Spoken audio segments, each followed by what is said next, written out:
Ahí está Lucía Noel Viera, nuestra invitada de hoy.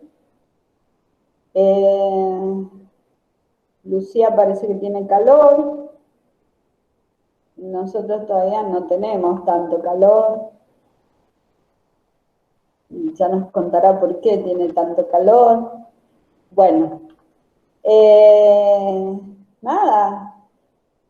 Leímos aquellos 3 artículos que nos envió, así que toda de ustedes es Lucía. Lucía, te presento a una parte del grupo de 4º año de musicoterapia de UMASA.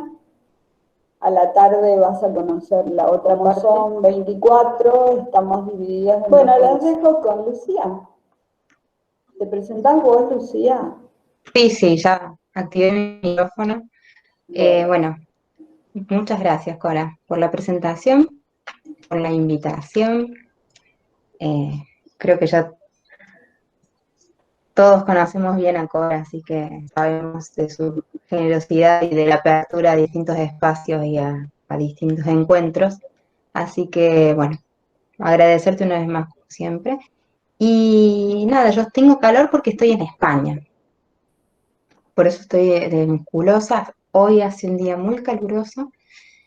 Y bueno, soy argentina, soy de Córdoba, estudié la licenciatura en musicoterapia en la Universidad de Buenos Aires y después de recibida, ya viviendo en Córdoba, me dediqué más específicamente al trabajo con cuencos tibetanos y a profundizar sobre la musicoterapia receptiva, tanto en dispositivos grupales como en la atención individual. Soy parte de ACOMUS, de la Asociación Cordobesa de Musicoterapeutas, y tengo una novedad para compartirles. Y también soy parte de la red de musicoterapia receptiva y tengo otra novedad para compartirles. Tengo 2 primicias que dije, lo puedo decir el lunes en los grupos de Cora y tengo el aval para compartirles primicias. Así que al final de la clase lo voy a va del encuentro. Y bueno, no sé cómo se manejan ustedes con este tipo de entrevistas, pero o nos guías vos, Cora, o yo les cedo la palabra a quien quiera. Yo les cedo la palabra a quien quiera. Han leído los artículos, así que tendrán preguntas para hacerte. Eso espero. Si no, no esperamos una disertación, al contrario, es un intercambio. Así que comienza el diálogo, callado. Quieren, mientras van pensando sus preguntas, les contextualizo en qué momento y lugar se escribió cada uno de esos artículos. Dale. El que se llama Vibroacústica y Creatividad es el más viejito. Si bien tuvo un par de actualizaciones, está como casi igual que como estaba en el 2016, cuando se escribió para el Congreso Latinoamericano de Musicoterapia que se hizo en Brasil. Luego tuvo algunas modificaciones, es un trabajo que lo hice con mi madre, que es profesora de artes plásticas, y lo hicimos con un programa de investigación que hay en la Secretaría de Ciencia y Tecnología de la Universidad de Córdoba. Y bueno, tengo fotos mejor para mostrárselas ahora si necesitan, pero les mandé el artículo editado de este año porque estaban un poquito las fotos, aunque no se ven bien, como para dar una idea. Y los otros 2 artículos de dispositivos grupales lo escribimos con la red de musicoterapia receptiva para el Congreso de Segovia del año pasado. Y el de abordaje individual, que es de rehabilitación neurológica, lo escribimos con Centro Seiren, que es el centro de psicoterapia al cual pertenezco con otros colegas en la ciudad de Córdoba, y lo escribimos sobre un caso que trabajábamos, entre otras cosas, desde la vibroacústica. ¿Qué tal? Buen día. Yo quería hacerte una pregunta específica porque en el trabajo de la exploración en artes a través de la experimentación sensorial, que fuiste haciendo como dibujos antes y después de la experiencia, me llamó la atención, yo soy psicóloga, digamos, aparte, ¿no? Y me llamó la atención porque en la tesis que yo hice de grado, que no viene al respecto, pero sí me llamó la atención lo que pasó con la imagen corporal. Yo hice en chicos que iban a hacer, por ejemplo, que tenían una escoliosis o piebot, etcétera, yo hice que hicieran un dibujo para la tesis, de hecho, para mi tesis de grado, antes y después de la operación. Y de hecho, como los profesionales eran alumnos míos de inglés, esas cosas que dan vida, me invitaron a estar en la operación específicamente, bueno. Y así que pude ver todo el proceso completo. Y lo que me llamó la atención es que cuando apareció la imagen corporal antes y después, apareció desdibujada, la de después. Que era, ¿no? Y después me llamó la atención viendo en los dibujos que también en algunos casos, frente a esta misma experiencia, había aparecido la imagen corporal desdibujada en algunos casos. Entonces, quería preguntarte al respecto porque siempre me llamó la atención eso, digamos, bueno, de qué experiencia tuviste. Bueno, era un poco la pregunta, digamos, al respecto. No en otros dibujos en general, pero sí me llamó la atención al mirar esos dibujos en particular, el tema de lo no claro de la nueva imagen, diríamos, ¿no? ¿Cómo es tu nombre? Graciela, soy yo. Graciela. No entendí bien en tu tesis cuál es el punto en medio, entre el antes y el después, en el medio de la operación, cuando te referís a la operación, ¿cómo es? Se pudo hacer que la gente hiciera los test, diría, de su propia imagen corporal antes de hacer la operación y después de la operación, en los test, ¿no es cierto? Del dibujo de la imagen corporal. Lo que pasa que yo, bueno, digamos, pude estar, pero no tiene nada que ver en realidad la operación, sino la imagen que las personas tenían de sí mismo antes y después. Perdón, pero me perdí una parte. ¿Qué es la operación?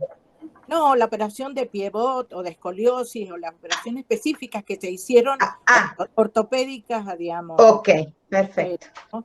Desde ese lugar, por eso me llamó la atención frente a los dibujos con el modelo, que me pareció precioso, pero dije, qué llamativo, ¿no? Que aparece también la imagen como desdibujada después. Entonces, por eso te quería preguntar. En algunos casos, ¿no? Sí, bueno, yo te voy a dar la respuesta de la hipótesis que yo tengo y quedó como una hipótesis porque nunca más seguimos con la investigación. Ajá. Respecto específicamente de la experiencia sensorial que nosotros propusimos. Y después te voy a responder por qué creo yo también en otra hipótesis que puede haber sucedido lo mismo en tu caso. Ok. En nuestro, al trabajar mucho con la vibración cerca del cuerpo o en contacto directo con el cuerpo, y además eso en un contexto sonoro que tiene características muy particulares, porque no es un estado de escucha habitual, sino que generalmente se consideran y se ofrecen otro tipo de experiencias y de respuestas fisiológicas también. Pasan dos cosas. Una es que el desdibujamiento de los límites lo asociábamos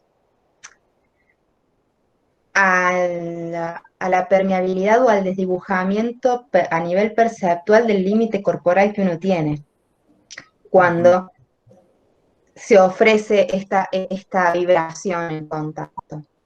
Pero eso también hay muchas variables ahí que se ponen en juego, porque también está la variable de estar concentrado sobre el propio cuerpo, con o sin la experiencia sonora. Este acto de llevar la atención enteramente a los límites corporales puede generar una modificación en ese límite, ¿no? En lo que estamos percibiendo en contacto con el afuera o con el otro. Y en el caso de la operación, por más que no haya habido este estímulo vibratorio específico que yo menciono en el trabajo, a lo mejor hay algo de esto de volver a llevar como toda la atención al propio cuerpo, sobre todo en gente y en personas que no están acostumbradas a hacer ese ejercicio, ¿no? cambia bastante la percepción. Entonces hay como muchísimas variables a analizar y para que fuera una investigación así como con peso deberían analizarse muchas más variables, pero en principio quisimos mostrar estas. Ajá. Perfecto, muchas gracias. No de nada. Pregunta Talía, ¿cómo decidiste abordar tu trabajo desde la vibroacústica? Porque tenía uno de mis primeros pacientes, estaba yo recién recibida y me había tocado un caso que fue muy significativo, de un niño que vino con un diagnóstico de adrenoleucodistrofia. No sé si lo conocen. Es una enfermedad en donde se produce la desmielinización de todo el sistema nervioso central. Entonces, a una gran velocidad, sobre todo si agarran niños, que es degenerativa, entonces va mucho más rápido el proceso, a gran velocidad se van perdiendo las funciones cognitivas. Entonces, yo conocí a este niño que corría, caminaba, hablaba y todavía tenía cierto resto visual y lo empecé a atender con musicoterapia de la forma tradicional que yo había aprendido en la universidad. Adrenoleucodistrofia, sí. Distórica, no. Y me encontré con que era tan agresiva la enfermedad y avanzaba tan rápido que de semana a semana todo lo que yo pudiera evaluar, intervenir o anticipar o preparar no servía para nada porque, bueno, por varias cosas, hasta que llegó un límite en el que el niño tenía mucho padecimiento a nivel del dolor. Entonces los encuentros eran solo gritos. Y del único modo en el que yo lograba, o sea, los objetivos míos fueron siendo mucho más básicos a medida de que iba avanzando la enfermedad y llegó a un punto en donde lo único que tenía como objetivo era tratar de calmar su dolor o su grito para poder interactuar. Entonces ya la guitarra en el medio no me funcionaba. Ningún otro instrumento me funcionaba. Lo único que me empezó a funcionar era el contacto corporal y las vibraciones en el cuerpo de una calimba, que era el único instrumento que yo había encontrado que se podían percibir un poco las vibraciones. Y si no, mi propia boca, digamos, la vibración de la parte ósea de mi mandíbula vocalizando. Pero bueno, eso también era muy distante y tenía un límite. Me acordé que en la universidad había estudiado en una cátedra de discapacidad algo de vibroacústica, que tenía que ver con las vibraciones de baja frecuencia. Me puse a investigar y encontré que en Argentina había un desarrollo de vibroacústica que, si bien no era igual que los originales, que son como con camillas con parlantes o como sillas, o ahora hay también almohadoncitos con altavoces y parlantes, había una adaptación del fenómeno de la vibroacústica a nivel fenómeno acústico del sonido a los cuencos tibetanos. Y era, bueno, una herramienta a la que yo podía acceder más fácilmente. Así que ahí me compré mi primer cuenco y empecé a trabajar con él bastante, bueno, tuve mejores resultados, digamos, y fue bastante positivo la incorporación del fenómeno vibroacústico, pero, ¿sabes? Bueno, la enfermedad siguió su curso.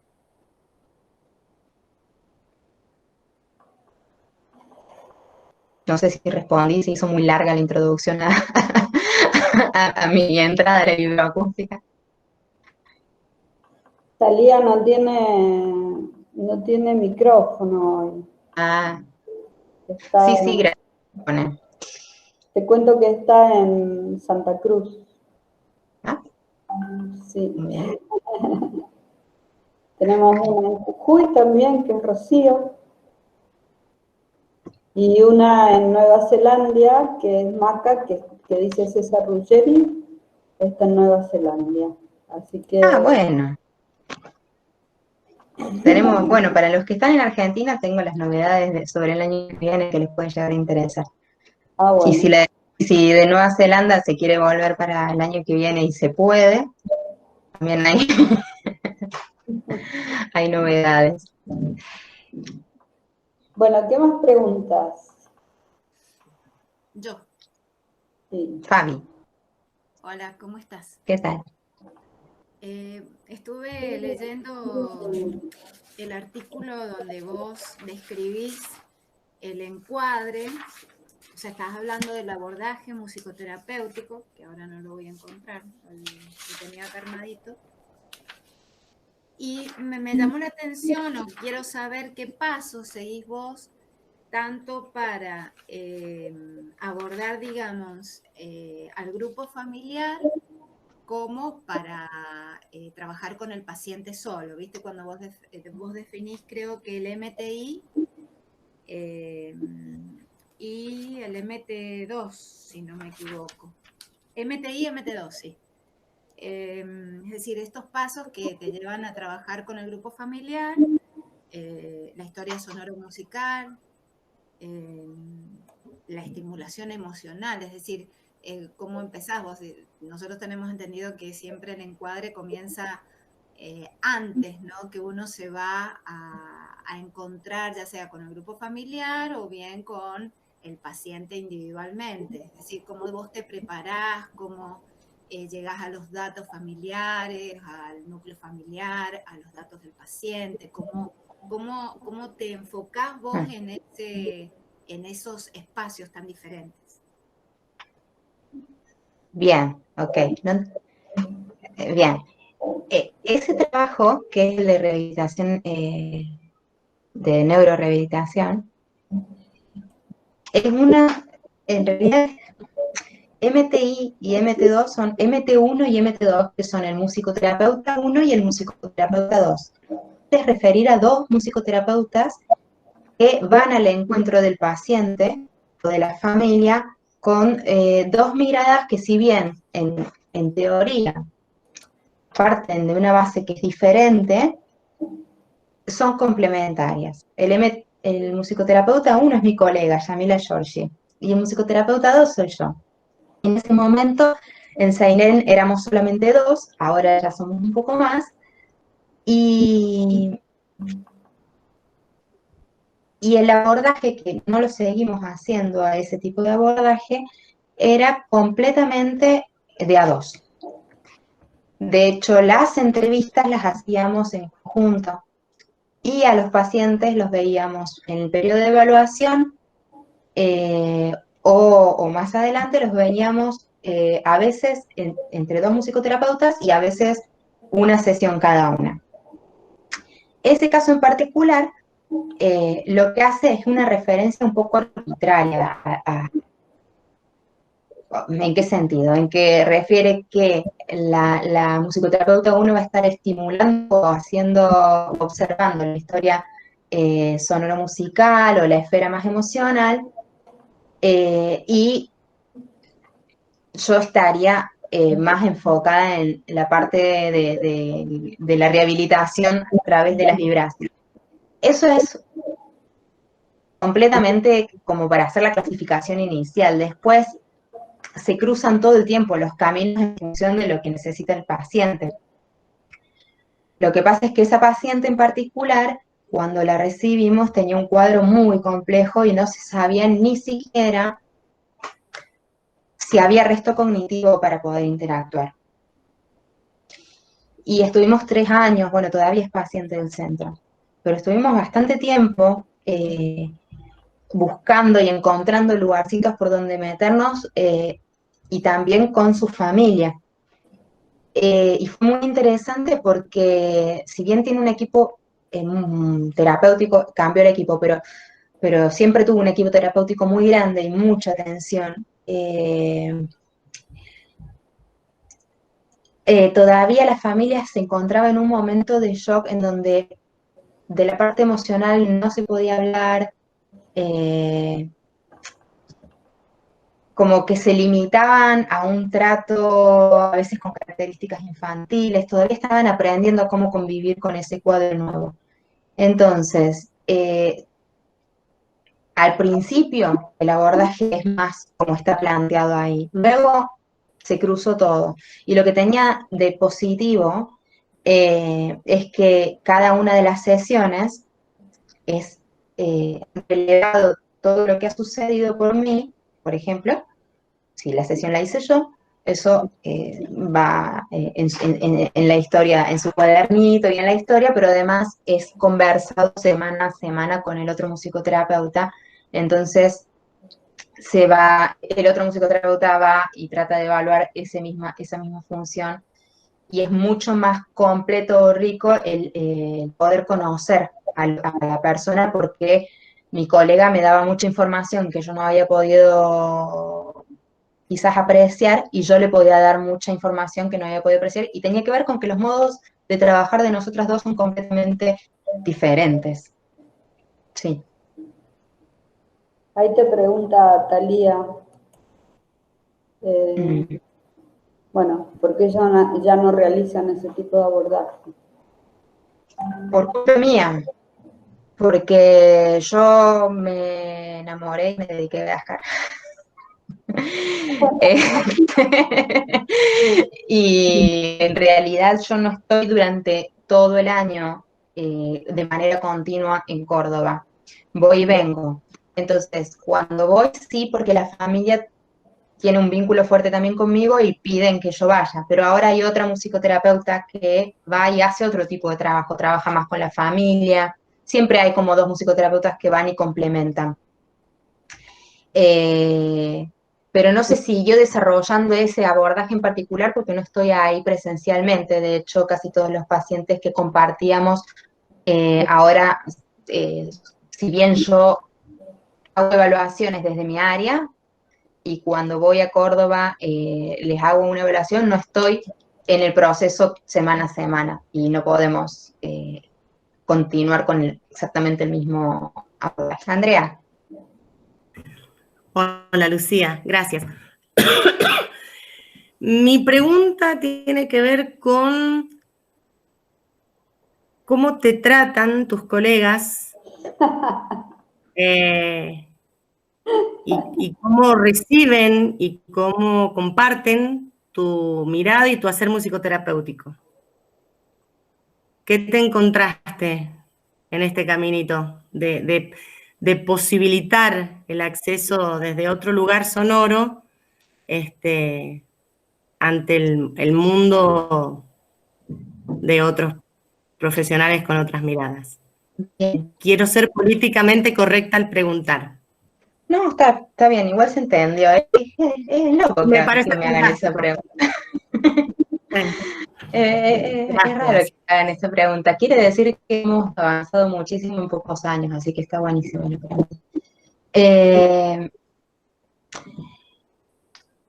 Primero, voy a decir esto como para después, si quieren lo podemos desarrollar más. Yo, una vez que me metí más en el mundo de la vibroacústica y de trabajo con vibraciones y con cuencos, fui alejándome un poquito no alejándome, fui acercándome más a pacientes individuales por ahí en el consultorio, que o generalmente no tienen una patología grave o discapacidad, o generalmente me dedico a adultos, y las problemáticas tienen que ver con estrés, dolor crónico, depresión, problemáticas que se dan en distintos momentos de la vida, distintos tipos de crisis y demás. Entonces, si bien siempre tengo un pie en el centro, en Seiren, y tengo a partir de eso un montón de contacto con otro tipo de pacientes, en el consultorio me dedico a eso. Entonces, más adelante, si quieren, podemos hablar de cómo trabajo ahí en el consultorio.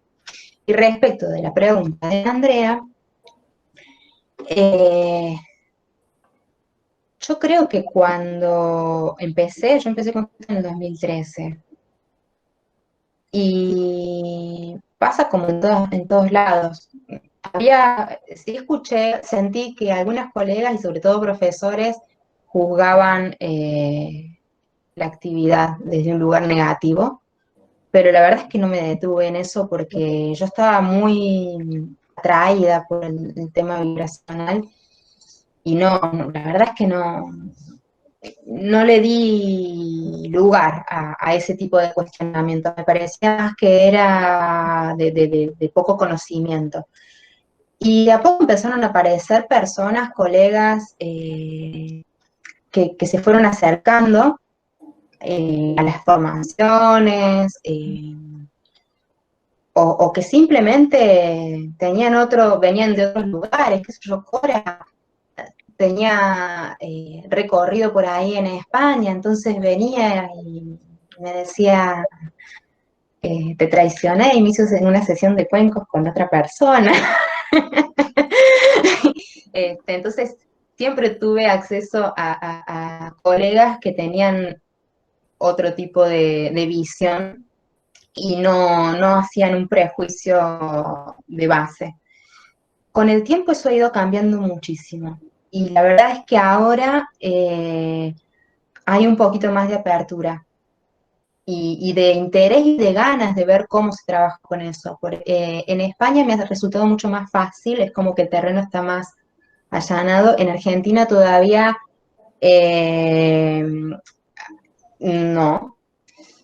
Pero bueno, mis colegas que trabajan en la Asociación de Córdoba siempre vieron cómo me manejo y entonces no se metieron en el tipo de práctica profesional que hago, sino más bien en conocer mi profesionalidad y basta. Y no, la verdad es que sí, es un camino que al principio uno se sentía un poco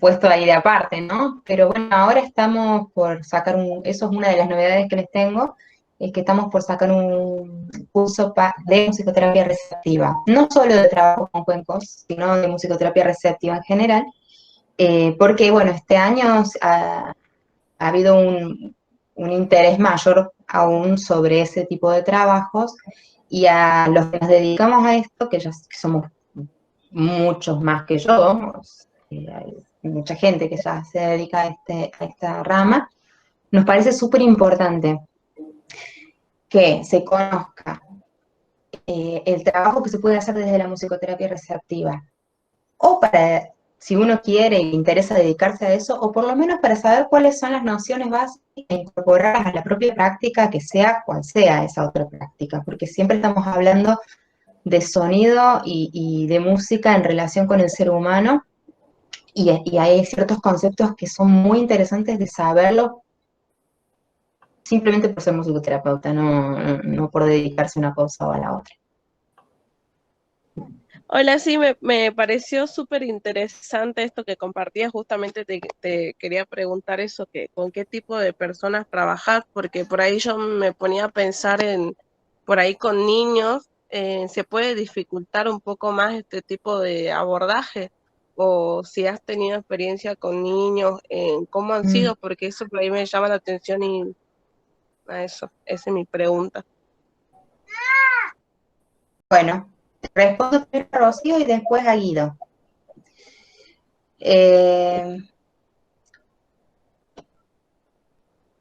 Con niños, yo he trabajado relativamente poco, en experiencias aisladas, con grupos de niños, ¿no? Con grupos de niños han sido experiencias aisladas y no procesos. Y algunos han sido mucho más fáciles y ricos que otros. Por ejemplo, en el trabajo con vibroacústica y creatividad hay dos grupos de niños, y son dos grupos completamente diferentes. El grupo de niños en situación de vulnerabilidad social de la biblioteca o sea, el efecto de un solo encuentro ahí fue conmovedor. Y el otro grupo de niños músicos fue interesante el efecto, pero ya se podía hacer otro tipo de lectura. Y luego con los niños con los que he trabajado, generalmente son pacientes del centro Seiren que tienen o tienen algún trastorno del espectro autista o tienen algún problema neurológico.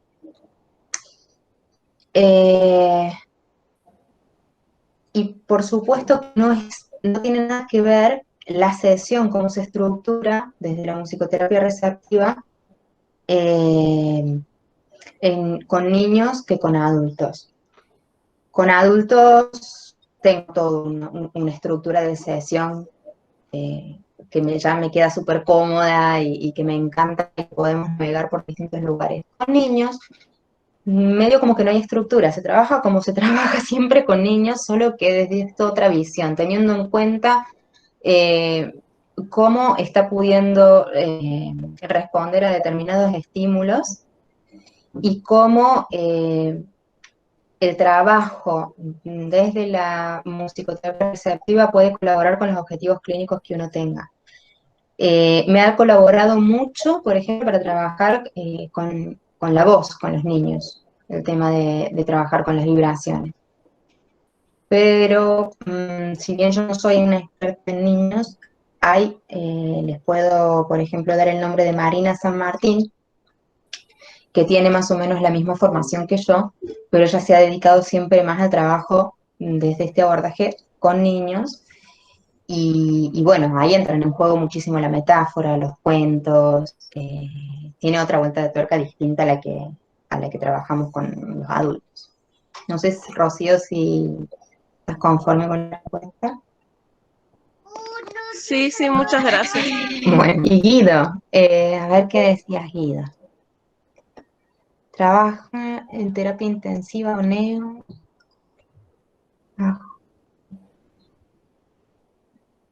Ok.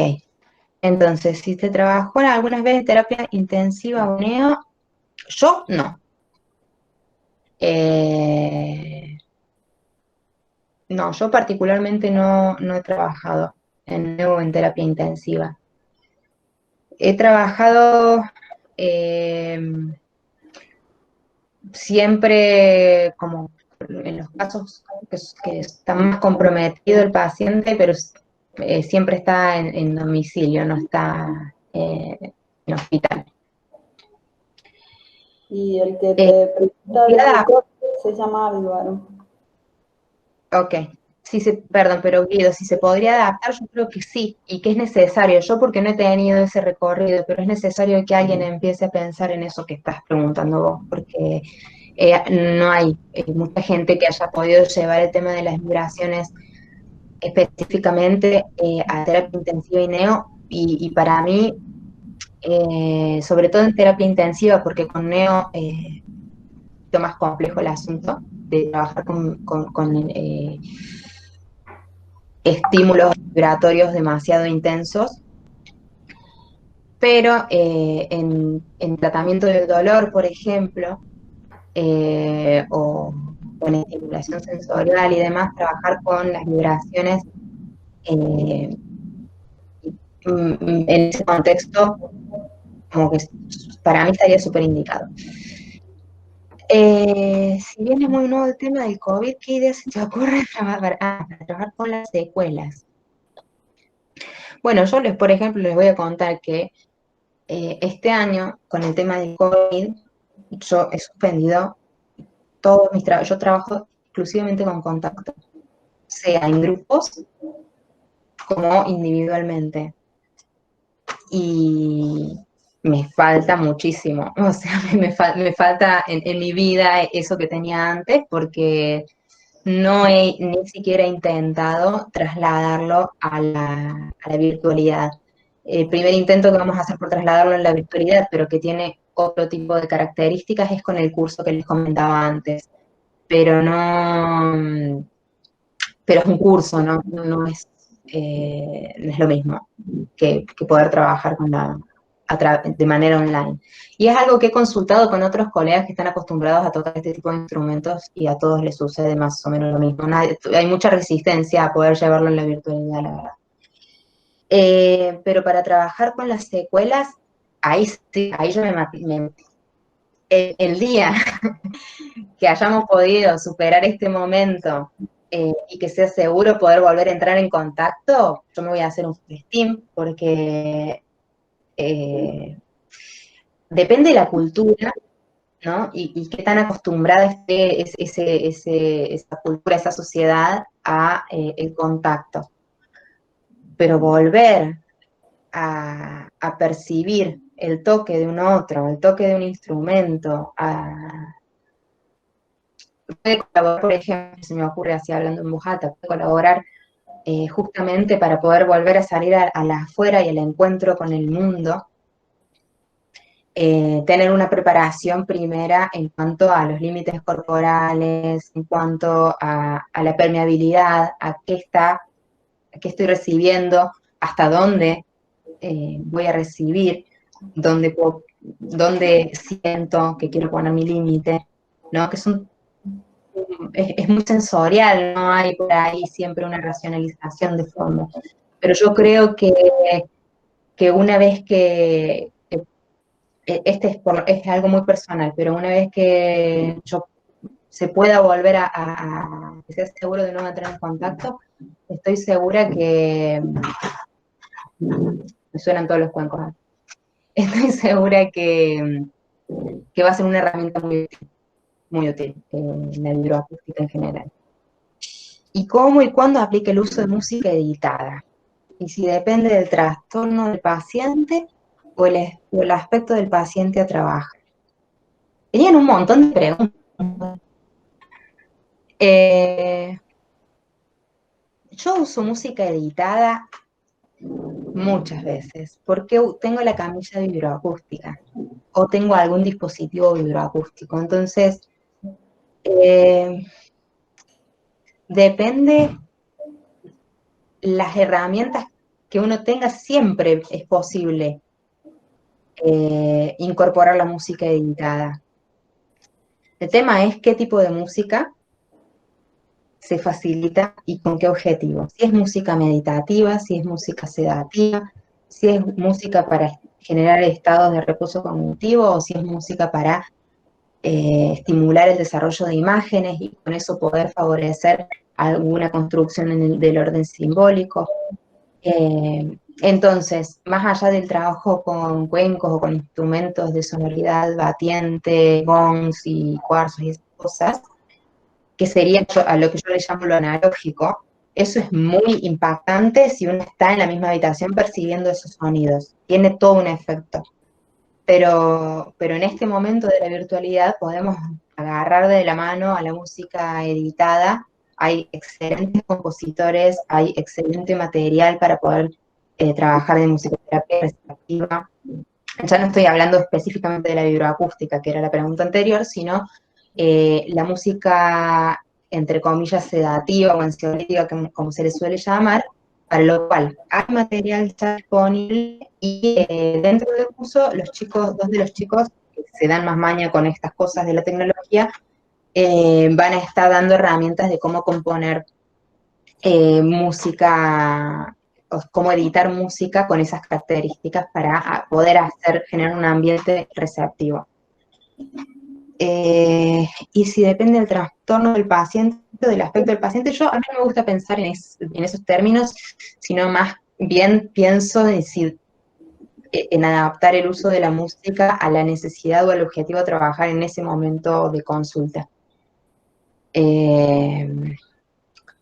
Sí, aspectos del paciente que se puedan tener en cuenta, que tienen que ver con las estructuras bases del paciente o que tienen que ver con si determinado estímulo está contraindicado o no. Eso es otro discurso. Pero si no, es como que el mundo es muy amplio, el mundo sonoro es muy amplio para poder componer y yo no elegiría en función del trastorno del paciente, sino que más bien elegiría en función del objetivo que esté intentando trabajar. Con pacientes hipoacúsicos, es un trabajo ideal para pacientes hipoacúsicos. Me han preguntado muchas veces, yo tengo muy poco trabajo con pacientes hipoacúsicos.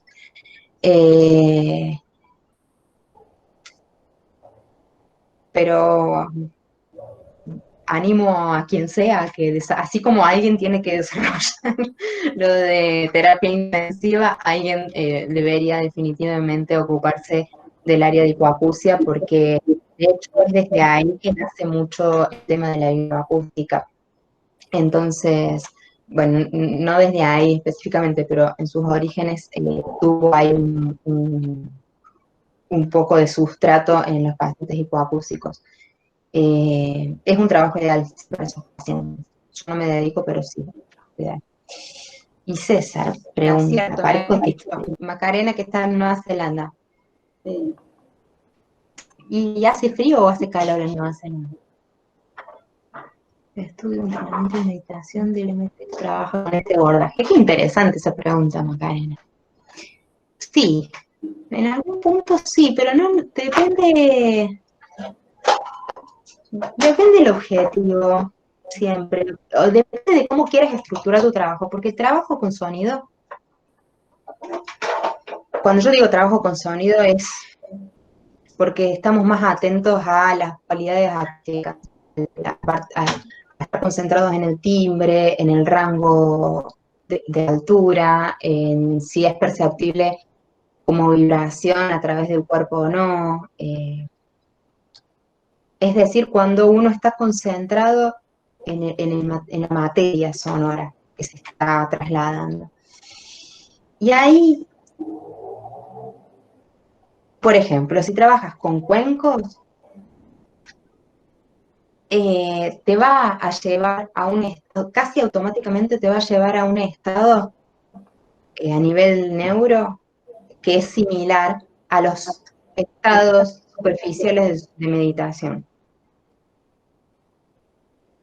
Voy a reformular la respuesta. Yo no sé meditar bien, soy horrible para meditar. He hecho un montón de intentos de meditación y con lo único que me funciona es con el sonido, porque era un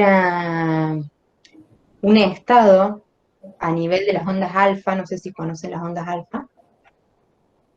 Son las alfa, las beta, las gamma, las teta, bueno.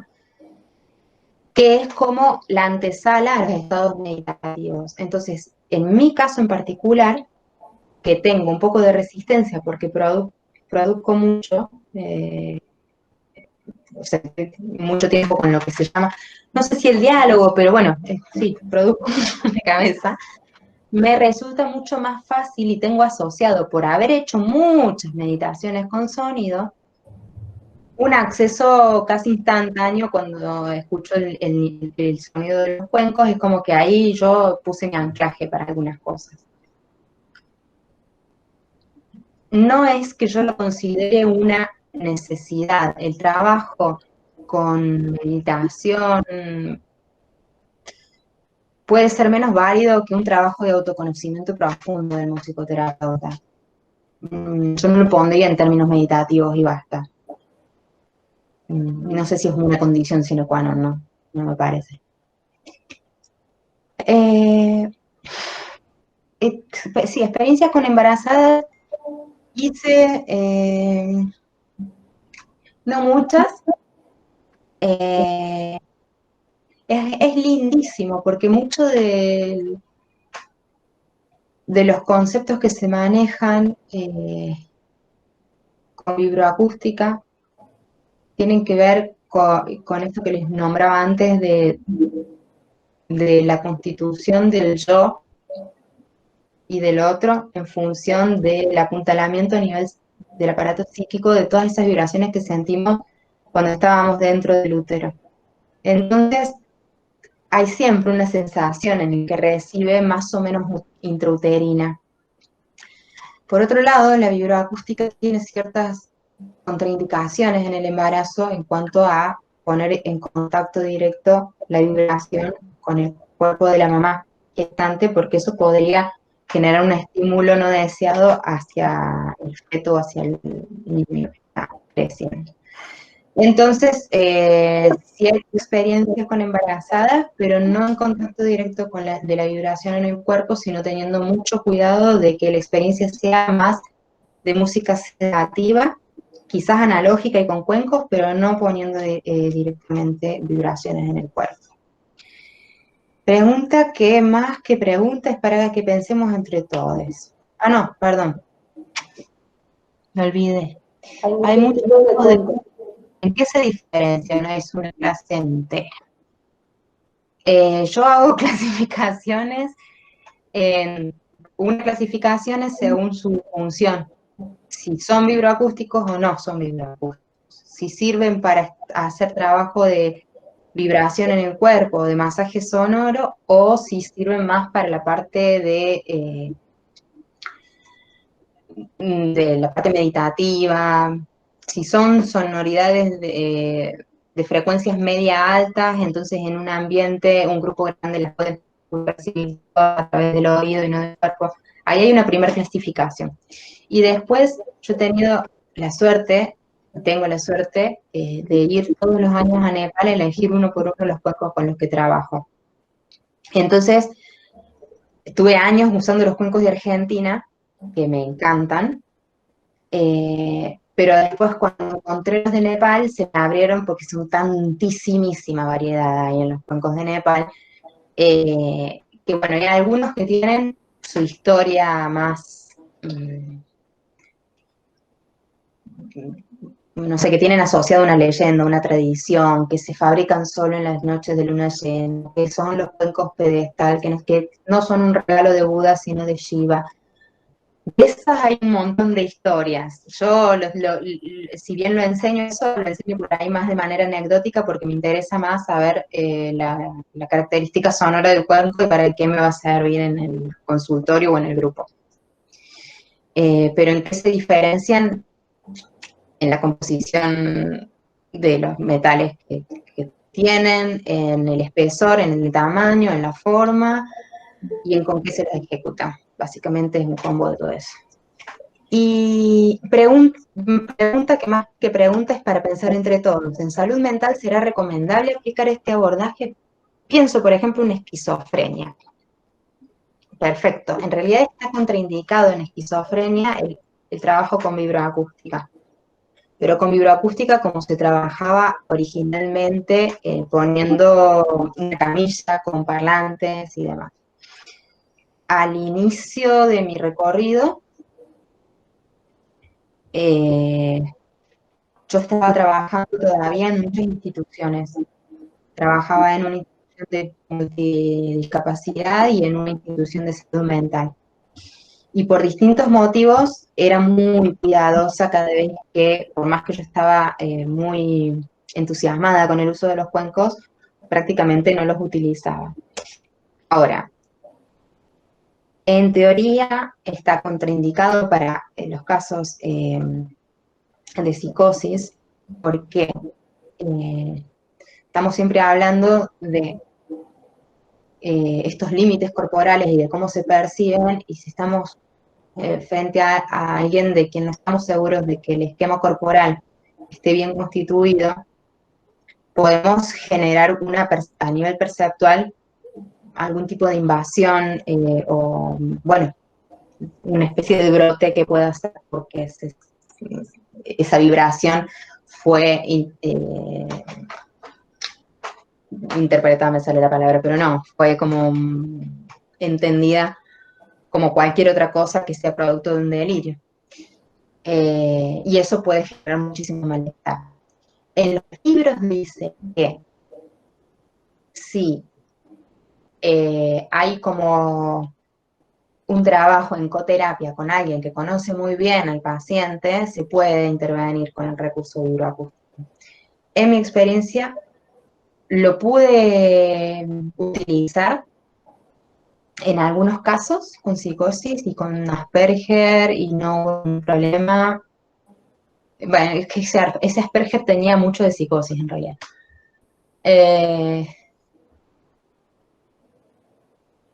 No hubo ningún problema porque yo conocía a esos pacientes hacía más de 3 años y los conocía muy bien. Y sabían ellos hasta dónde ponerme el límite. Pero ya en clínicas de salud mental soy más reticente, no es así como individual, porque también el cuenco está asociado a muchas otras cuestiones. el cuenco está asociado, tiene ahí como un componente de los lugares espirituales de búsqueda de muchas culturas, y a veces me ha sucedido de trabajar con una paciente en una clínica de salud mental que venía de estar internada realizando rituales en selva amazónica, y yo le ofrecía un cuenco por más que fuera vibroacústico, ¿no? El solo objeto ya estaba cargado de un montón de símbolos que le podían disparar un montón de cosas que iban contrarias al tratamiento que estaba teniendo. Entonces, ahí es más que nada por lo que pueda simbolizar el instrumento. Pero siempre en salud mental es mucho más delicada la incorporación. O sea, no se puede trabajar en los mismos términos en los que yo trabajo actualmente con personas que no tienen una problemática de salud mental grave. Y si su uso es diferente respecto a los casos, sí. Creo que eso ya lo dije. No sé si hace falta que ponga otro ejemplo, pero sí es diferente. Esa pregunta va en relación a los tipos de cuenco. No, es diferente respecto del objetivo que se quiere alcanzar y el tipo de experiencia que se quiera ofrecer. Si yo quiero ofrecer una experiencia de una experimentación profunda, voy a elegir cierto tipo de sonoridades, y esas sonoridades están en determinados cuencos. Pero a lo mejor también tiene que ver con cómo lo toques, y el mismo cuenco te sirve para los dos tipos de experiencia. Te hago una pregunta yo, que a lo mejor anda dando vueltas por ahí. ¿De dónde surge la palabra vibroacústica? Vibroacústica. Surge de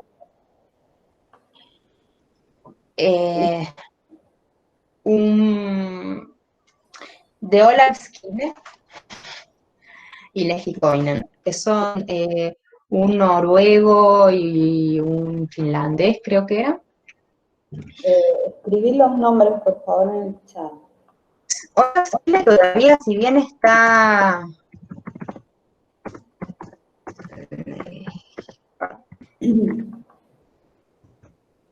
Lehikoinen no me acuerdo si llegaba... Olaf Skille todavía vive, solamente que está jubilado, pero tiene Facebook. Y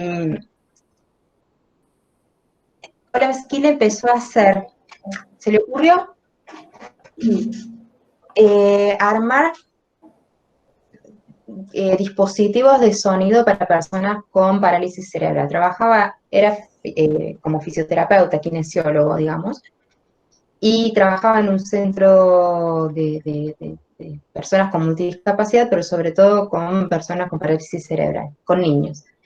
Y se le ocurrió, también teniendo en consideración otra historia que había escuchado de una persona hipoacústica que iba al teatro para escuchar los sonidos graves con el pecho, aunque fuera hipoacústico, iba específicamente porque él podía disfrutar la música escuchando el sonido del contrabajo y del cello resonar en su caja torácica. Entonces, con todas estas ideas, Olaf Skille empezó a pensar que qué efecto podrían tener la música proyectada en chicos con parálisis cerebral. Y diseño con estos, bueno, primero puso estos lleno de pelotitas de Tergopol, arriba de altavoces grandes, y empezó a pasar músicas y a evaluar qué era lo que sucedía. Y lo que sucedía, sobre todo con las músicas graves, era que los niños bajaban su tono muscular y les resultaba más fácil realizar las actividades de la vida diaria, movilizarse para cambiarse, comer y etc. Se apasionó todavía más y diseñó las camillas vibroacústicas, y ahí viene la palabra vibroacústica. Vibroacústica en realidad viene de la industria automotriz, que son los estudios que se hacen para que las vibraciones de los autos, de los coches, no rompan la estructura, digamos, del coche. es un fenómeno físico, es una palabra que viene de la física acústica. Y bueno, Olevsky diseñó estas camillas que son con parlantes debajo que se proyectan sonidos o música editada con sonidos que están dentro de una frecuencia, generalmente es entre 20 y 120 Hz, a veces 150, depende del contexto, que son las que son percibidas como vibración en el cuerpo y que tienen una onda específica de tipo sinusoidal y expulsada. ¿Alguna vez escucharon un cuenco? Bueno, no sé si escucharon, o una campana de la iglesia, que una vez que suena y queda resonando hace... De todas maneras, si querés tocar otra vez, yo creo que encantados por acá, ¿eh? Al final lo toco. Pero bueno, ese sonido que hace así, que se repite, es el pulsado. Esas características luego se fueron estudiando qué beneficios podía tener eso como respuesta fisiológica. Ahí se derivaron todas las respuestas fisiológicas que tienen actualmente y que son consideradas beneficiosas, que es colaborar en la disminución de la presión sanguínea, en el tono muscular, y bueno, eso desencadena muchas otras cosas. Pero originalmente vibroacústica proviene de ahí. Porque algunos cuencos tengan la propiedad de ser vibroacústicos, es otro tema. Perdón, yo te quería preguntar con lo que dijiste del trabajo de salud mental. A mí me parece absolutamente interesante la posibilidad de un trabajo interdisciplinario entre psicólogos y musicoterapeutas en ese aspecto de la vibroacústica, justamente porque salen muchos elementos. Fontana en algún momento lo hizo, salen elementos a trabajar que después se trabajan. O sea, realmente sería la posibilidad de un trabajo en conjunto interdisciplinario, me parece maravilloso. Bueno, yo creo que en ese caso sería el único modo en el que me atrevería es con un profesional de la salud mental que pueda sostener. Yo nunca me atreví a ir mucho más lejos de lo que sentía que no podía producir un daño. No. Pero si fuera un trabajo interdisciplinario, sí. ¿Qué bibliografía recomiendo? Recomiendo que los interesados escriban, tomen nota, al mail, red de musicoterapia, no, se los escribo acá, red de... Perdón. En este mail,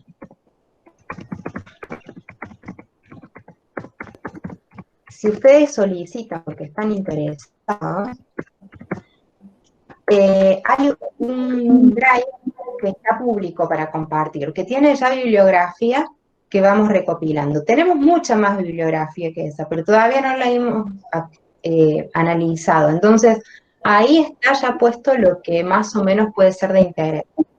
Es como una especie de biblioteca no muy grande que está puesta en un drive. Si ustedes quieren, piden el acceso a ese mail que les acabo de pasar, que está mal escrito, puse Jamil y es Gmail. Por eso lo escribo, no.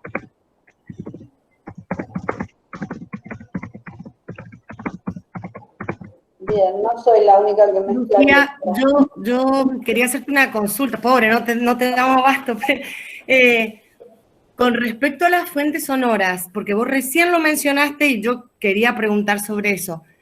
Vibroacústica, usualmente, yo cuando leo y cuando escucho sobre todo, es como que se relaciona directamente a cuencos. Ahora, ¿se puede hacer trabajo de vibroacústica que no sea solo con cuencos? O sea, que haya otras fuentes sonoras con las que trabajar vibroacústica. Vibroacústica se relaciona a los cuencos solamente en Argentina, en el resto del mundo no. Gracias. Vibroacústica originalmente se relaciona a dispositivos electrónicos, a saber, la camilla de vibroacústica, el Humu, que es un almohadoncito, el Multivib, que es otro almohadoncito, el Talcofón, que es otro tipo de almohadón. Toda esa información, si les puedo dar en otro momento, está ahí disponible.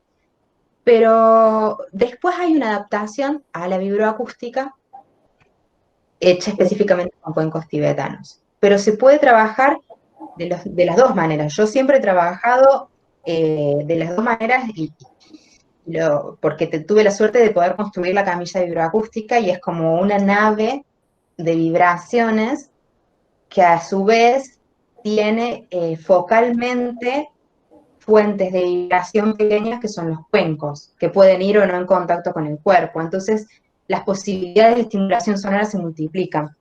Digo que es como una nave porque imagínense que es una cama de madera que vibra con altavoces de 12 pulgadas, entonces vibra bastante. Es un estímulo para el cual no todos en cualquier circunstancia están preparados y a veces uno puede estar un día preparado y otro día no. Vibra mucho da fe. Los otros dispositivos que les mencioné, el Humu, el Taikofone, el Multivib, son mucho más minimalistas, son desarrollos nuevos que se hacen en Finlandia o en Noruega o en los países nórdicos y son como más... primero que los altavoces que manejan son pequeñitos, son como que ya van sutilizándose, no son el mamotreto este que es la camilla, que es todo vibración. Pero bueno, como estoy viendo que se nos va a pasar muy rápido el tiempo, les quiero pasar mis dos noticias que les tenía para hoy. Una es que vamos a sacar el curso de musicoterapia receptiva para el mes de noviembre. Así que quienes estén interesados pueden también escribir a ese mail que les mandé y los ponemos ahí en la lista de difusión. Va a ser, creo, todavía no sé bien, pero creo que van a ser 4 encuentros, uno por semana. Y todo virtual, evidentemente. Y el curso lo damos con los chicos de la red, que son Marina San Martín, que sabe mucho de niños y de infancia, y de focusing, o sea, tiene mucha otra información que yo no tengo y que les puede facilitar. Uriel Fernández y Sergio Orellana, que son dos capos de la parte tecnológica y hacen cosas maravillosas con la computadora, así que nos pueden colaborar desde ese lugar. Y la otra cosa es que, Cora, prepárate. Acércate a la cámara que quiero ver tu expresión. No, ahí no está. No puedo, porque yo no me veo. Bueno, me ven ustedes. ¿Me ven la cara? Imaginarte. No, pero parece que te queremos ver la cara, porque ahí te vemos los rulos y la oreja derecha. Bajá, ponete bien la cámara adelante. Ahí está, quédate quieta. Ahí está, perfecto. Bueno, ya estoy habilitada para contarles que el año que viene la Asociación Cordobesa de Musicoterapeutas está organizando el primer congreso de musicoterapia en Córdoba, así que si la pandemia nos deja, nos vamos a encontrar en Villa Rumipal, que es, no sé si conocen, la calle de Cadamuchita. Y bueno, la idea es hacer un llamado se llama Paisajes de la Musicoterapia en Argentina. La idea es que los rincones más recónditos de la Argentina puedan también visibilizarse, sí, Villa Rumipal. Así que Jujuy, el sur, el norte, el oeste, el este, nos vemos ahí con Amuncuy. Perfecto, ahí está, Amuncuy. Sí, se lo vamos a estar contando en esta semana o de manera oficial, pero pedí permiso a la asociación para poder contárselos a ustedes, invitarlos. Es en octubre del año que viene.